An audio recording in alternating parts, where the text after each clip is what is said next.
So Bezat Hashem, today is the 15th of the month of Shvat, Friday, the 5th day of the week of Parashat Shabbat, Parashat Yitro, Bezat Hashem.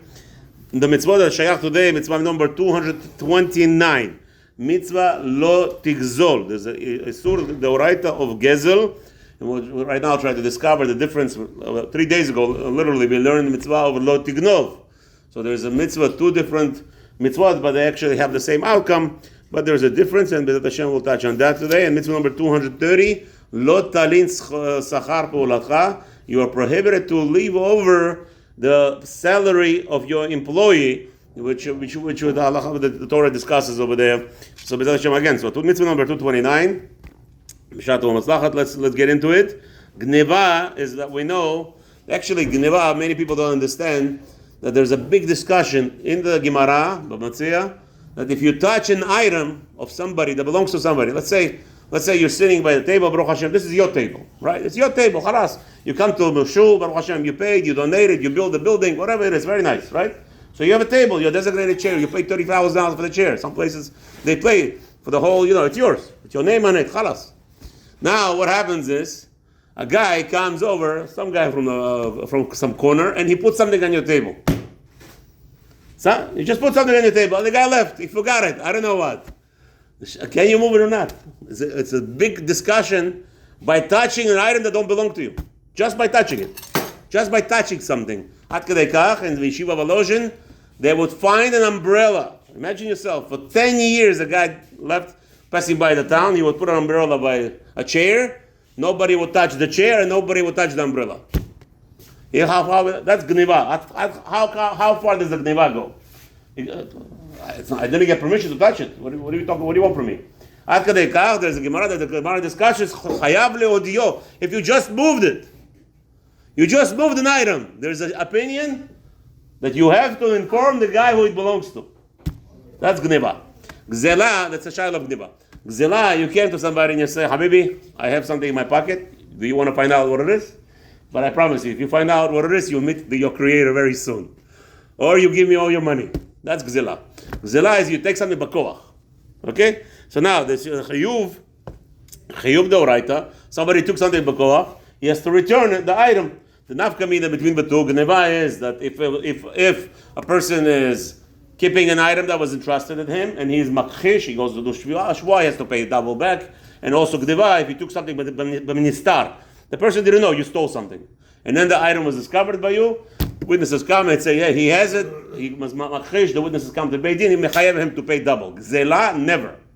So here I come to a place. I say, Mister, give me your diamond Rolex watch. Now I sold the Rolex watch. I only have to pay you. Gzela is one time you pay the amount. You don't have a knas. Gneva, there's a knas. Now, how far do we go? Lefi halacha, let's say a person stole bekoach. He went into a lumber yard with his, the Italian mafia, kacha. He comes in and he says, listen, I need the lumber. I'm building myself a house. So lechora, the beams that he took, lechora, he has to return. The gzela, chiyuv is on one aspect of the gzela. You must, if it's here, if it's kayam, you must return the item as is. Okay? That's the inyan of gzela. Over there, the chachamim tell us that, but let's say if it's already, he built a house with all this lumber. So because we don't want him to destroy his house, there's a heter chachamim, they gave a heter to pay back the items that he took, the lumber, and not to destroy his house. That was allowed. But in reality, you can't say, the value. Huh? The value. Now, but let's say he has a Rolex watch here. He gave his Rolex watch to his wife. You know what? Habibi, she gave birth for me. I have five tuplets. I don't know what. She gave you a birth. You stole somebody's watch. You want to give it to her. And you're saying to the guy, hey, Habibi, it's a present. My wife gave birth. There's no. The watch is here. You give back what you stole. That's gezel. Okay? That's enough kamina if the item is still here or not. And there's a chiyuv to return it. Now, mitzvah number 230, this is a big one. What is the chiyuv to pay an individual who worked for you? Many times today it happens. What's the scenario? Where we, Baruch Hashem, we all hire plumbers, we all hire electricians, we all hire individuals that do day laborers, right? They do something, they install for you something. So the sheila is, until when you have to pay? So let's say the halacha is like this. Many people make a misconception that the only time, the Torah says, if somebody works for you during the day, you have the whole night to pay.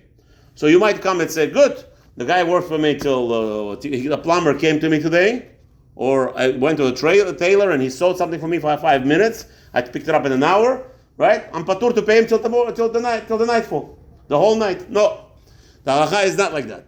The halacha is, if he worked till shkiyah, mamash, he has to stop by shkiyah. Now the time is, how long do you have time to pay him? If there is sufficient time for you to pay him before the end of the day, that's the chuvah, the oraita. It says Chafetz Chaim, not to make a mistake. A lot of people take it over here, and I also told it like that until you learn the Chafetz Chaim. It tells you clearly. The Torah says beyomot titen scharo, meaning the Chachamim came and said, okay, beyomot titen scharo, meaning if he ended the job right before nightfall, right before sunset, then you have a whole night to pay him. But if he labored for you from 5 o'clock in the morning, let's say it's already sun out, let's say 7 in the morning, much better, it's already after Netzachama. So he worked for you from 7 till 10, you have till 5 o'clock to pay him. Till Shkiyah. That's a Chafetz Chaim, that's the halacha. It doesn't mean over there, that way. Same thing at night. Meaning, that's a lot talin, a person could be over sur for, simple thing. I want to pay him. I meant to pay him. Habibi, there's no meant to. Today, Baruch Hashem, we have very easy something. It's called zel. Very easy. And if you don't have it, you do it because very sur deoraita. It's not a small thing. One time, we're going to end with this. Chafetz Chaim was expected to come to yeshiva at night. The boys came, the third seder, to learn 8 o'clock, 7 o'clock, whatever it was. Just to let you know, by Chafetz Chaim, the balabait learned 7 hours a day. We're not talking about so far. Balabait we're talking about. We're not talking about Abrahim. We're not talking about Abrahim Koller today that learned 6 hours, they're already exhausted. We're not talking about that. We're nothing against Abrahim, but I'm just saying, the Balabait used to learn 7 hours a day minimum. So now they came, where's the Chafetz Chaim? 8 o'clock, 9 o'clock, 10 o'clock, Arvit, no Chafetz Chaim. So the few boys decided to go see what's going on. They came to the house, they see the Chafetz Chaim is not there. So they decided, you know what? You know those gangster boys sometimes smoking like a windpipe, smoking, they're disgusting. The brisker of this, and they're talking. It's already 12:30 at night, and they're waiting on the street to see where the Chafetz Chaim is. So all of a sudden they see Chafetz Chaim. What does he do? He comes to his house with a wagon, and all of a sudden they see the Rebbe as he walking in the alley to go to his door. Dancing, rejoicing, so happy. So, okay, they see to the window, they see the Rebbe side, they don't want to bother in the middle of the night. Okay, the next morning they say to the Rebbe, we were waiting for you. Rebbe, what's the Pesher Adavar? What are you dancing? What are you so celebrating? He says, Baruch Hashem, last night, Chevre, I learn in the yeshiva full time. How many times a year do I have the mitzvah titen scharo b'yomo? A driver drove me. Last time I was busy with the Sefer Chafetz Chaim was 60 years ago. That's the last time I was traveling. Today I was Mikayim to pay an employee on the time, so he was so much rejoicing. Baruch Adonai Olam, Amen. Amen.